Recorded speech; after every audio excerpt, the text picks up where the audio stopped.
हमारे बीच में श्री मोहित गोयल जी, श्री एस राहुल जी, श्री विद्यानंद शर्मा जी जो मीडिया के कोऑर्डिनेटर हैं, ये साथी भी हमारे बीच में उपलब्ध हैं, उपस्थित हैं। सभी का स्वागत। मैं सबसे पहले प्रधानमंत्री श्री नरेंद्र मोदी जी के प्रति बहुत आभार व्यक्त करना चाहता हूँ कि उन्होंने मेरी साउथ दिल्ली पार्लियामेंट्री कॉन्स्टिट्यूंसी को बहुत सारी विकास की योजनाएं दी हैं। कुछ योजनाएं पूरी हो गई हैं, कुछ शुरू हुई हैं और कुछ योजनाएं शुरू होने जा रही हैं। मेरे लोकसभा क्षेत्र में डीएनडी सराय काले खां से लेकर मीठापुर, फरीदाबाद, बंधनगढ़, पलवल, सोना और बड़ौदा मुंबई हाईवे तक प्रधानमंत्री जी के मार्गदर्शन में और श्री नितिन गडकरी जी के नेतृत्व में एक 6 लेन का हाईवे बनाया गया है जो बनकर तैयार हो गया है और अगले 1 महीने के अंदर इस 6 लेन के हाईवे का उद्घाटन प्रधानमंत्री जी करेंगे। हमारे लोग जब सराय काले खां से या कालेजीपुर से या मीठापुर बदरपुर से सोना जाते थे या मुंबई बड़ौदा हाईवे पर जाना चाहते थे तो लगभग 2.5 घंटा लगता था। अब 28 मिनट में हमारे क्षेत्रवासी या अन्य क्षेत्रों से जो लोग आते हैं, जैसे मैंने आपको बताया कि 28 मिनट में सोना और बड़ौदा मुंबई हाईवे को पहुंच जाते हैं। इसके ऊपर लगभग 7,000 करोड़ रुपए से ज्यादा की धनराशि खर्च हुई है। आदरणीय मोदी जी ने दुनिया का सबसे बड़ा इको पार्क बदरपुर विधानसभा क्षेत्र में लिया है। लगभग 885 एकड़ जमीन पर ये इको पार्क बनाया गया है और दुनिया का जो 2nd लार्जेस्ट इको पार्क है वह अमेरिका के शहर न्यूयॉर्क में है। आदरणीय मोदी जी ने दिल्ली में जो भयंकर ट्रैफिक की समस्या थी, क्योंकि अलग अलग प्रदेशों के हर रोज लगभग 60,000 ट्रक्स आते थे, तो हमारे क्षेत्र को उसका बहुत फायदा हुआ है कि चारों तरफ पेरीफेरल रोड बनाई गई और उसके ऊपर भी लगभग 14,000 करोड़ रुपया खर्च हुआ। जो 60,000 ट्रक्स दिल्ली में आते थे, दिल्ली प्रदूषित होती थी, ट्रक्स की एंट्री बैन हो गई। यदि आप प्रगति मैदान जाएंगे तो आपने देखा होगा वहां भी एक लगभग 3 किलोमीटर लंबी टनल बनाई है। उसके ऊपर भी 1,000 करोड़ रुपया खर्च हुआ है। भारत मंडपम एशिया का सबसे शानदार कन्वेंशन सेंटर है, एक साथ 25,000 लोग बैठ सकते हैं। नेशनल वार मेमोरियल यदि आपने देखा होगा इंडिया गेट के समीप शहीदों की याद में बनाया गया है।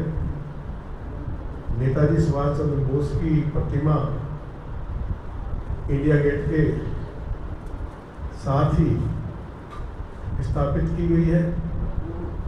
और जहाँ नेताजी सुभाष चंद्र बोस की प्रतिमा लगाई गई है वहाँ कभी इंग्लैंड के राजा की प्रतिमा होती थी। 137 एकड़ जमीन में श्री कुलदीप सोलंकी जी के बगल में एशिया का सबसे सुंदर वंदना पार्क भी विकसित किया जा रहा है।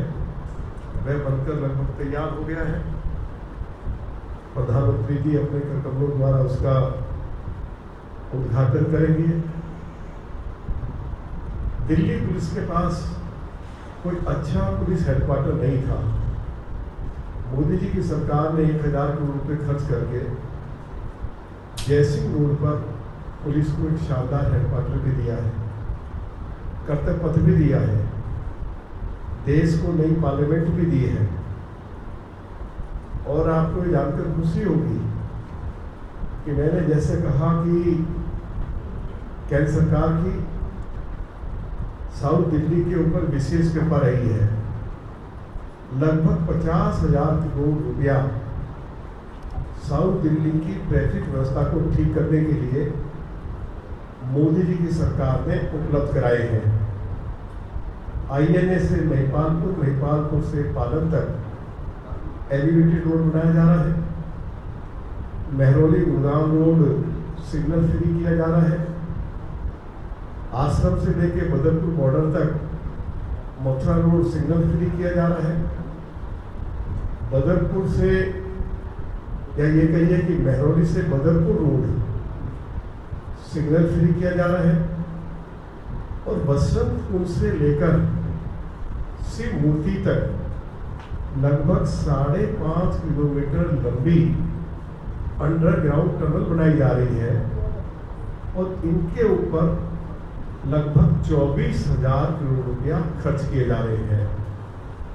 इसके साथ साथ श्री करतार सिंह तंवर जी का जो एरिया है 100 फीटा रोड, उसके ऊपर एलिवेटेड रोड बनाया जा रहा है। लंबे समय से श्री कुलदीप सोलंकी जी के क्षेत्र के लोग ये मांग कर रहे थे कि पालम और शाहबाद पर, क्योंकि अंडरग्राउंड अपना रेलवे अंडरपास की मांग कर रहे थे लंबे समय से। ट्रैफिक जाम हो जाता था। मैं बहुत आभारी हूँ प्रधानमंत्री जी का और भारत के रेल मंत्री जी का कि उन्होंने पालम और शाहबाद में हम सभी के आग्रह पर पालम और शाहबाद का जो अंडरपास का कार्य है वो शुरू हो गया है। लगभग 50 करोड़ रुपया की धनराशि इन दोनों कार्यों के लिए उपलब्ध कराई गई है। श्री चंदन चौधरी जी के प्रयासों से कुतुब मीनार से लेकर और कहिए कि बदरपुर मथुरा रोड तक जो हमारे महरौली बदरपुर रोड है, इसको वाइडन करने के लिए इसके दोनों किनारों पर नाला बनाने के लिए, जिससे कि जो आसपास की जो हमारी कॉलोनियां हैं उनमें जलभराव ना हो, और महरौली बदरपुर रोड को सिग्नल फ्री करने के लिए दिल्ली की मुख्यमंत्री आदरणीय श्रीमती रेखा गुप्ता जी ने 2000 करोड़ रुपया महरौली बदरपुर रोड के लिए उपलब्ध कराए हैं। श्री चंदन कुमार चौधरी जी लंबे समय से इसके लिए अपनी ओर से प्रयास कर रहे थे। इसके साथ साथ हम बहुत आभारी हैं आदरणीय मोदी जी के और दिल्ली की मुख्यमंत्री श्रीमती रेखा गुप्ता जी के। लंबे समय से मांग चली आ रही थी कि कुछ हमारे क्षेत्र ऐसे हैं जिनको मेट्रो के साथ जोड़ना बहुत आवश्यक है। यही है क्योंकि श्री अरविंद केजरीवाल की जब सरकार थी 11 सालों में एक भी राशन कार्ड बना के नहीं दिया। 72 लाख लोगों को आज भी मोदी जी की सरकार मुफ्त राशन उपलब्ध करा रही है। श्री अरविंद केजरीवाल जी की सरकार थी, मैं उस समय लीडर अपोजिशन था, मैं निरंतर ये मांग करता था कि केजरीवाल जी पूरे देश में आयुष्मान भारत योजना लागू हो गई है लेकिन दिल्ली में लागू नहीं हुई है। मैं मैनिफेस्टो कमेटी का चेयरमैन था। जब दिल्ली विधानसभा का चुनाव हुआ हमने मैनिफेस्टो में इस बात की चर्चा की थी, यदि हमारी सरकार आएगी हम आयुष्मान भारत योजना को लागू करेंगे।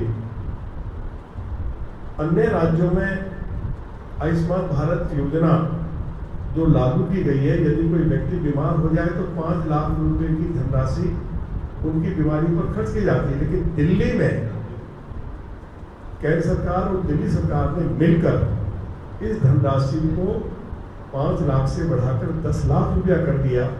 यदि कोई बीमार हो जाए और यदि वरिष्ठ नागरिक है, चाहे वो किसी भी जाति धर्म का हो, अमीर हो, गरीब हो, तो 10 लाख रुपए तक का इलाज नर्सिंग होम, प्राइवेट हॉस्पिटल्स में कर सकते हैं। दिल्ली में श्रीमती रेखा गुप्ता जी के नेतृत्व में और आदरणीय प्रधानमंत्री जी के मार्गदर्शन में लगभग 4200 नई इलेक्ट्रिक बसें भी चलाई गई हैं। अरविंद केजरीवाल जी जब दिल्ली के मुख्यमंत्री थे, एक सिंगल डीटीसी की बस वो नहीं खरीद पाए, मतलब डीटीसी के लिए, तो ये स्थिति थी। तो और अब हमारी केंद्र और दिल्ली की सरकार की योजना है कि अगले 2 सालों में डीटीसी की बसों की संख्या, इलेक्ट्रिक बसों की संख्या 4200 से बढ़कर 14,000 डीटीसी की बसें दिल्ली की सड़कों पर उतारी जाएंगी। इसकी घोषणा भारत के यशस्वी गृह मंत्री आदरणीय श्री अमित शाह जी कर चुके हैं।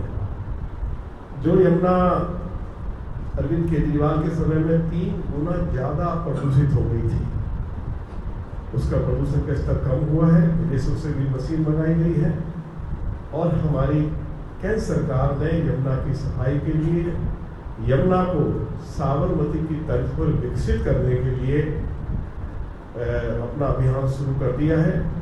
माननीय प्रधानमंत्री जी, माननीय गृह मंत्री जी स्वयं इस योजना को मॉनिटर कर रहे हैं और 3 साल का टारगेट दिया है कि यमुना को हम, जो हमारी साबरमती नदी है, उसी की तर्ज पर इसको विकसित करेंगे। तो वह कार्य भी तेजी से आगे चल रहा है। दिल्ली में डेंस कारपेटिंग सड़कें भी बन रही हैं, अटल कैंटीन भी खुली है और होली पर गरीब महिलाओं को मुफ्त रसोई गैस के सिलेंडर भी दिए हैं। हम प्रधानमंत्री जी के बहुत आभारी हैं कि आजादी से लेकर मोदी जी के प्रधानमंत्री बनने तक कभी भी दिल्ली में एक साथ 1511 कॉलोनियों को, अनऑथराइज्ड कॉलोनीज को नियमित नहीं किया। मोदी जी ने एक रिकॉर्ड स्थापित किया है। दिल्ली के अंदर 1511 कॉलोनियों को रेगुलाइज कर दिया एज इज वेयर बेसिस पर, और अब इन कॉलोनियों में लोग अपना नक्शा पास करवा के बगैर किसी डर, बगैर भय, बगैर किसी को एक पाई पैसे रिश्वत दिए बगैर अपना घर बना सकते हैं। और मैं आभारी हूँ कि दिल्ली की मुख्यमंत्री श्रीमती रेखा गुप्ता जी ने पिछले साल और इस साल दोनों को अगर हम मिला लें तो लगभग 2000 करोड़ रुपया अनऑथराइज्ड कॉलोनी के डेवलपमेंट के लिए दिया है। जब मैं पार्लियामेंट का मेंबर बना, 960 करोड़ रुपया मोदी जी की सरकार ने गाँव के विकास के लिए दिया था। दिल्ली में भाजपा की सरकार आई, पिछले 2 सालों में दिल्ली के गाँव के विकास के लिए लगभग 3000 करोड़ रुपया दिल्ली और केंद्र की सरकार ने उपलब्ध कराए हैं। विकास के कार्य तेजी से आगे